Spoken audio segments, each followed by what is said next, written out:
Welcome to Tower Talk Business Radio, where we bring you conversations with the top business minds on Long Island and around the nation every week. Featuring expert consultants and small business owners who have found success but are also willing to share their top tips, failures, and give gritty, matter-of-fact advice based on their firsthand experience. Now, let's get down to business on Tower Talk Business Radio on the voice of Nassau Community College, 90.3 WHPC. Hello and welcome to Tower Talk Business Radio. My name is Ray Schwetz, AVP of Business Banking at Giovia Financial Credit Union, and we're focused on being the premier resource for business and entrepreneurship. We bring you weekly advice, tips, tools, and services that help you grow your business, and plus we interview the top business leaders and community leadership in the industry. So I'm very excited today because we have a returning Tower Talk guest, Mercedes Altman, Esquire. She's an attorney, a writer, and founder of Trekk The World Travel. Now, Mercedes is an immigration attorney and a travel entrepreneur who's been leading and growing Trekk The World Travel, New York-based company that crafts sustainable and transformative adventure experiences. She has over 15 years of legal experience and a background in international business and aviation. Mercedes has a very unique perspective and a deep understanding of the travel industry and its challenges and its opportunities. And we're going to talk a little bit about the social responsibilities involved with that as well. So a lot to discuss, and we're very excited. So welcome to the show, Mercedes. Thank you so much. Thank you for having me. This is very exciting. Well, I'm glad to have you back because for our listener, the last time I had you on was probably my first year doing Tower Talk Business Radio. So it's really I'm glad to have you back and to update what's been going on. I can't believe it's been that many years. It's got to be about 8 years since I've been here, and it's just amazing the extraordinary work that you've been doing and continue to do. So I'm very excited to be full circle and come back. Oh, thank you so much. Well, let's jump right into it. Let's talk about how your professional journey kind of began and how you began with immigration and where you're going to now. Thank you. Well, I grew up here in New York, and I'm an Elmhurst, Queens girl. And I started my career back in my 20s when I worked with Iberia Airlines. So my aviation and travel career started very, very early on. And so I had the great fortune of traveling to many different parts of the world. And I was a student of travel. So I really enjoyed learning about the cultures and the different aspects of travel. And I had the opportunity of traveling to places like Egypt and El Salvador, Guatemala, Nicaragua, South America. So all of those places really kind of cultivated this love of travel. Fast forward, I went to law school and I started practicing immigration law in Miami and then here, and found a niche to help women in the asylum process. And so all I do is litigation in asylum work. But it's rather unique because I'm a per diem, and what that means is that law firms hire me to do the trial work that either is just overflowing in their practices and they just can't sustain their attorneys to handle it. So I handle most of that, and I've been doing that for about 10 years. My passion is always to begin my business. I put myself through law school running a hotel reservation service in Florida. And so now when I'm in this transition in my third act, I'm going to steal a little bit from Jane Fonda's autobiography. Now I'm toward that, not retirement age, but in that latter, 59, pushing 60. I wanted to grow a little bit more. And so I wanted to start Trekk The World because it's a rather unique company. It's more informative and educational with respect to different areas of travel, especially in the eco travel, regenerative climate-based travel. So places like Antarctica, Costa Rica, green travel, the green travel space. And so I've formed a network of women that are solo travelers, are also in that transition period, as well as younger groups that are very much politically active in the environmental aspect of travel, eco-friendly tours and things like that. And so here I am studying environmental law, going back to my law school professors that were in that space and saying, hey, can you send me that curricula that you teach in law school so that I can kind of create that foundation for myself and study a little bit more about the impact of what companies are doing with respect to their footprint in the environmental space, especially with eco travel and things of that nature, because we don't realize that we do have an impact in our journeys. We want to travel, we want to go and trek the Patagonia or trek into the Serengeti, but we don't know or we don't realize how that impacts the local communities and the local cultures. And so it's that respectful mindfulness travel that I want to kind of educate people on. Yeah, so that to me, that's really a big differentiator. What you're doing is not necessarily a travel agency; it's more travel education for folks. Let's talk a little bit about what are some of the trends that you were seeing with regards to travel, and what made you think this is something that I'm really passionate about. I really should focus on this. What made you kind of go in that direction specifically? I've met a lot of women that are in this space that host groups that want to travel, let's say, for Colombia. There's this wonderful group called Women in Conservation.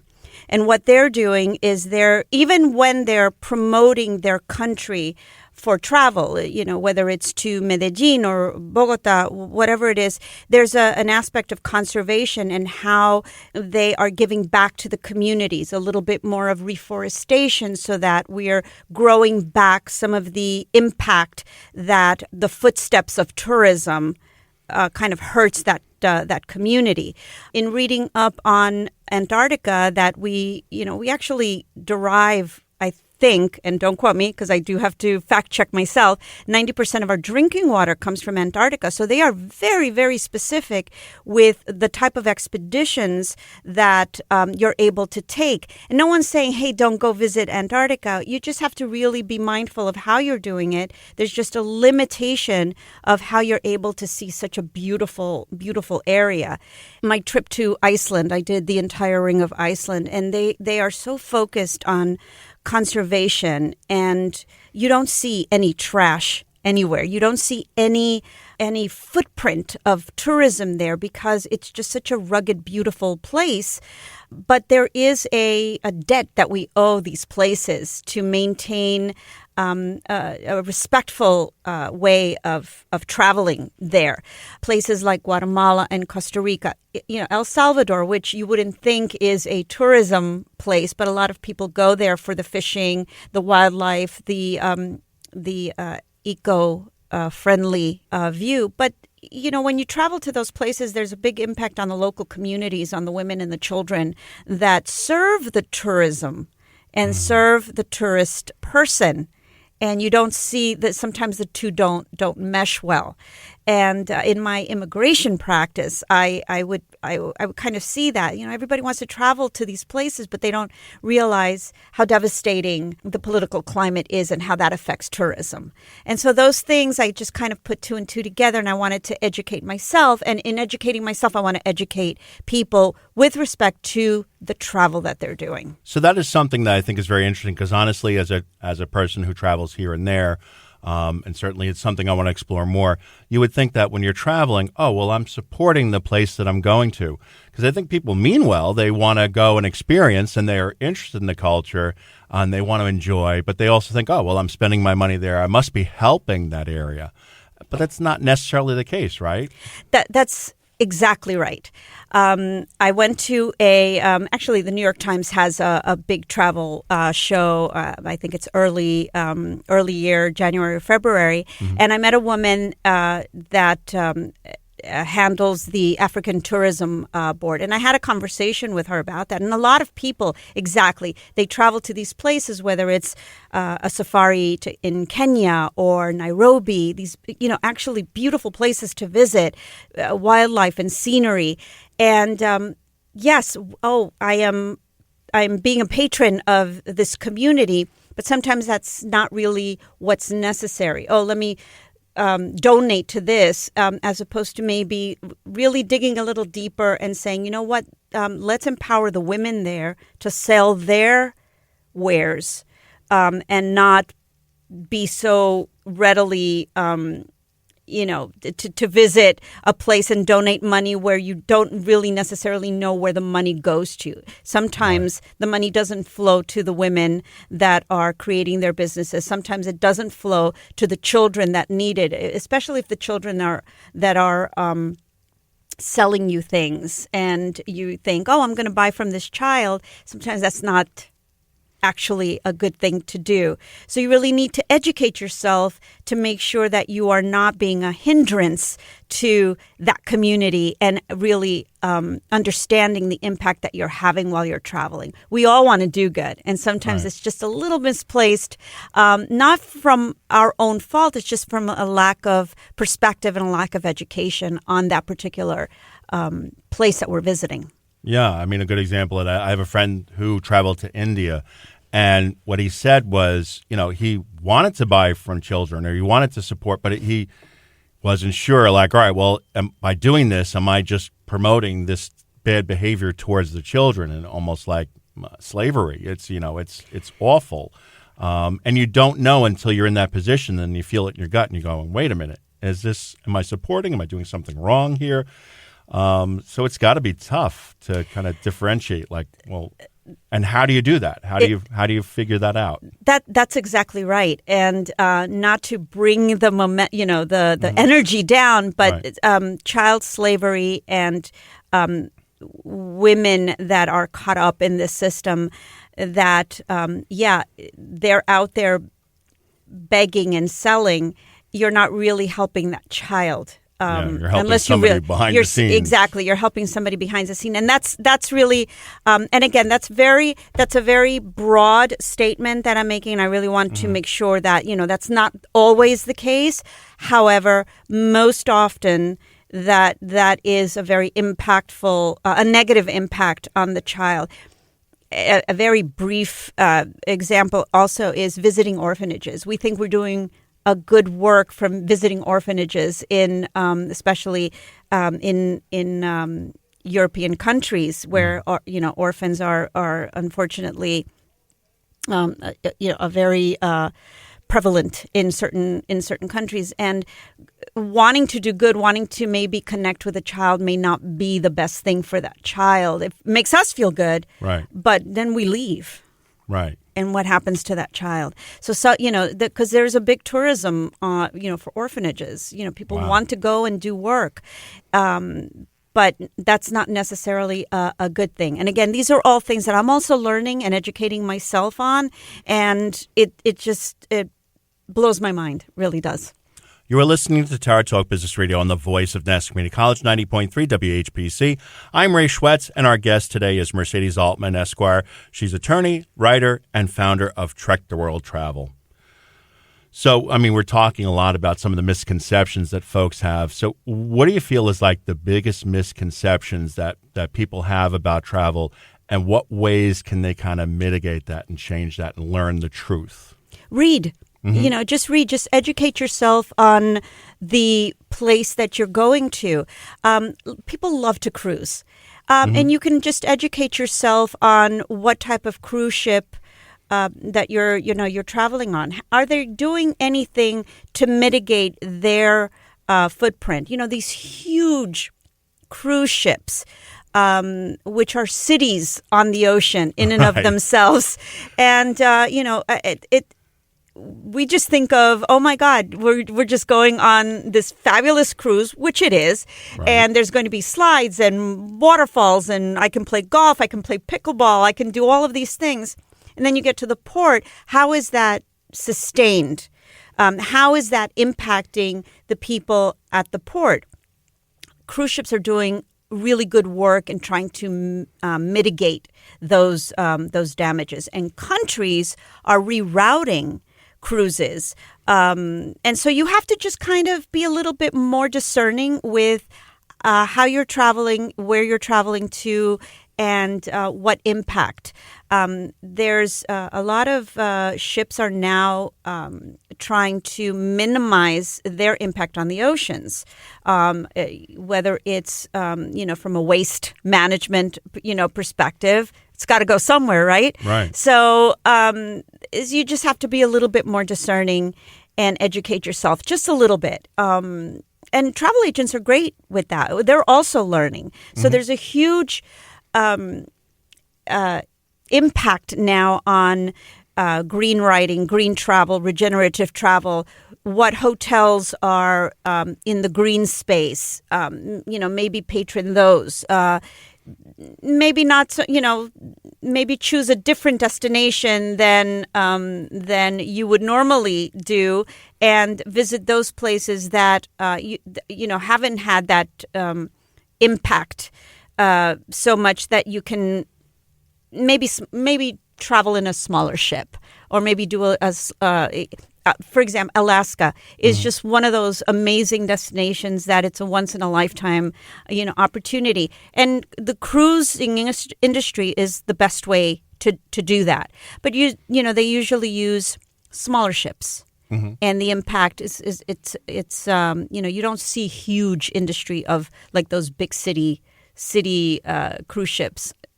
Traveling to Alaska, because they try to minimize and keep the pristine nature of that space, that state to visit, Right. To minimize the impact. So it's just educating yourself a little bit more, read a little bit more, and choose wisely. Mm-hmm.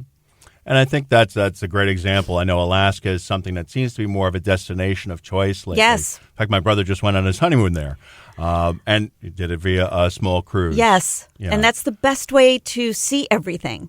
Right. Well, that's the thing. It's also it's the way that you're least impacting the environment, but it's also a wonderful way to experience because it's a much more intimate experience. Absolutely. So everybody wins. Absolutely. Can you give us some other examples of some areas where maybe folks can consider, like, for example, you and I were talking kind of offline about like Greece, and that's something that, I saw the Mamma Mia movies and I'm like, I want to go there. But are there similar experiences where maybe it's a more sustainable option? Absolutely.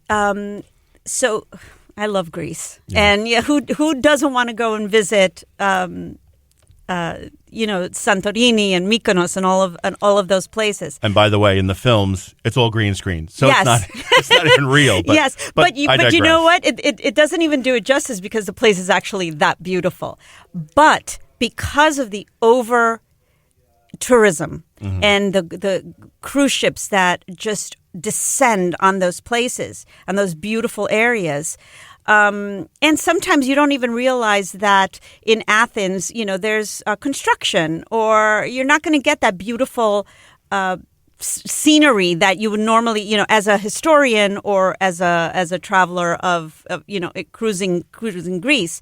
So the government has actually curtailed the big cruise ships from traveling the normal routes. So what do? I mean, it's just too crowded. People are disappointed. They're not getting the experience that they want, and it's just impacting the businesses there. So the cruise ships get rerouted. And then those smaller areas get impacted because they don't want that kind of tourism there as well. Venice is another destination that they're curtailing that because the footprint of so many tourists is just too destructive. Mm-hmm. So maybe Croatia, maybe those, the smaller areas with a smaller group, maybe go on land a little bit more instead of, using a cruise ship. There's just an enormous way of traveling to these places. We were talking offline about White Lotus and traveling to Sicily in the south, But Sicily right now, there's areas that are undergoing a 2-year drought, and so it's you just need to educate yourself a little bit more so that your own experience isn't a disappointment. And there's just other areas of the world where you wouldn't think to travel to. And so Croatia is one of them. Panama is another one. Costa Rica is always very a beautiful place to go, and it's eco-friendly. Maybe Guatemala. And you mentioned El Salvador, I've heard. El Salvador is beautiful. I mean, notwithstanding the political climate there, which I work a lot with Salvadorian women who seek asylum here. And so I understand that dichotomy of beautiful, lush place to go to, but the darker side of what tourism may not be seeing. Tourism Cares is a wonderful organization that chooses destinations, and they go in and make sure that maybe they clean up a certain area just to make it, to bring it back. There's just so many smaller organizations. In Hungary, for instance, there's a huge organization it's a nonprofit. It's local community leaders that go and clean up the rivers that tribute the. And right now, the big river escapes me. I think it's the Danube, but I'm not sure. But in any event, it's just bags and bags of litter that they clean up. Wow. And lastly, in Amsterdam, if you want to canoe on the canal, you're more than welcome to do that for free if you just pick up the trash, and they want to see you bring back any trash that you may find along the way. So, like, that's a great initiative. That's a great initiative. So those are things that you may not think about, but if you just dig a little deeper, or you can educate yourself. And it's a very rewarding experience on Yes. top of that. And Yes. you're doing good. Yes. And like I said, I do think that that's where people want to go. They want to do things because they want to support, they want to experience, and they want to experience the beauty, but they also want to contribute to it rather than detract from it. Yes. And I do think the social responsibility, certainly, Gen Z, Gen Alpha, that's something that's they consider first and foremost, Yes. which is a wonderful thing. And kind of going along with that, so I do think we're kind of past the COVID madness where people are concerned about travel because of COVID. I think we're kind of past that. People are looking for the travel experiences now. What do you see as far as the future of travel? Like, where do you see things going, and where do you see, like, what destinations do you see people maybe going towards, and what considerations they might have? Well, there's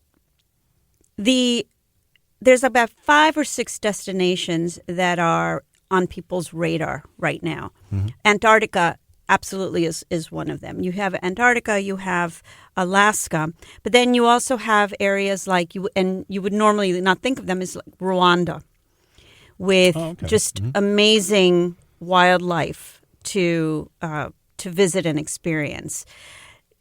Australia, New Zealand, obviously the Great Barrier Reef, which is suffering a great deal, but it's still a worthwhile destination to go to and experience. Costa Rica, of course, is this lush, eco-friendly place to visit. And then you have, smaller initiatives in Ecuador, which you have the Galapagos Islands, you have the Amazon, you have, the city. And so all of those places, Ecuador is an interesting, because the political climate is very tenuous there. Yeah. But the conservation efforts in Ecuador is in high demand because of reforestation. So, rather than going to Rio and for Mardi Gras, maybe take an Amazon trip and do some a little bit more thoughtful, adventures in South America. Patagonia is another one that is just an incredible trip. And these are all kind of like bucket list places. But, the Balkans, Croatia, those areas, still affordable. Turkey, the dollar is pretty strong now, so it's a beautiful place to visit. Just if you're going to go to France, for example, instead of just focusing on Paris, maybe go to Normandy. We're doing that this at the end of the year and visiting Normandy, and so it'll be a kind of a somber travel place. But then there's other areas like Bayeux, which is part of Normandy, which they're hosting the Refugee Olympics as we speak. Wow. And so those Olympics are held in Bayeux, which is in the northeast of. It's a coastal community, and this Olympics is for refugees. Those are places that kind of give you goosebumps to go visit. Yes, I would agree. As we kind of come to a close, what's the one thing that you want to make sure that you leave our listener with? And please also include your contact information. Oh, the one thing that I want to leave listeners with is, because this is an entrepreneurial show, so women in travel, solo women, solo trekkers, anybody that has a love and passion for travel.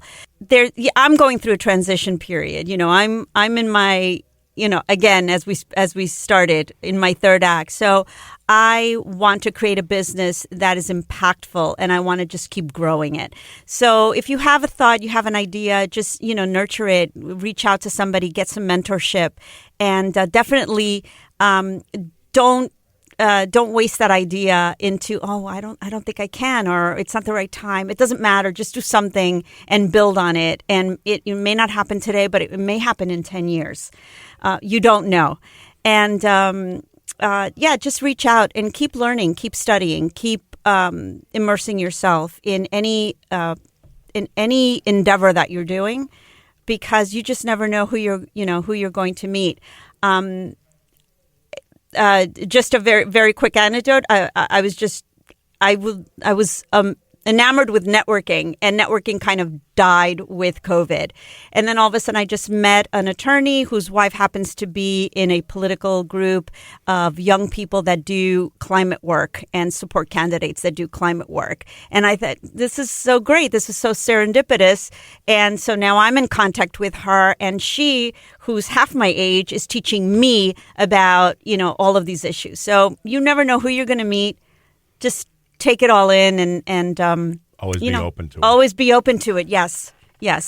And where can we find your contact information? So, yes, my website is trekktheworld.com, and that's with 2 Ks, so it's TREKK, theworld.com. And very simple, info@trekktheworld.com is my email. I am the only one. Any questions that you may have, feel free, please contact me, and just travel, learn, experience. That's the only way that we're going to help this planet. Mercedes Altman, Esquire attorney, writer, founder of Trekk The World Travel. Thank you, Mercedes. Thank you so much for having me. This was wonderful. So DB's philosophy, travel far enough, you meet yourself. David Mitchell. We want to thank you for being with us. My name is Ray Schwetz, along with Denisha Boston Hill, your co-host and producers. Visit nccradio.org for more information. Available on Odyssey, TuneIn, iHeartRadio, as a podcast on iTunes, Android Podcasts, and Spreaker. This has been Tower Talk Business Radio, powered by the voice of Nassau Community College, 90.3 WHPC.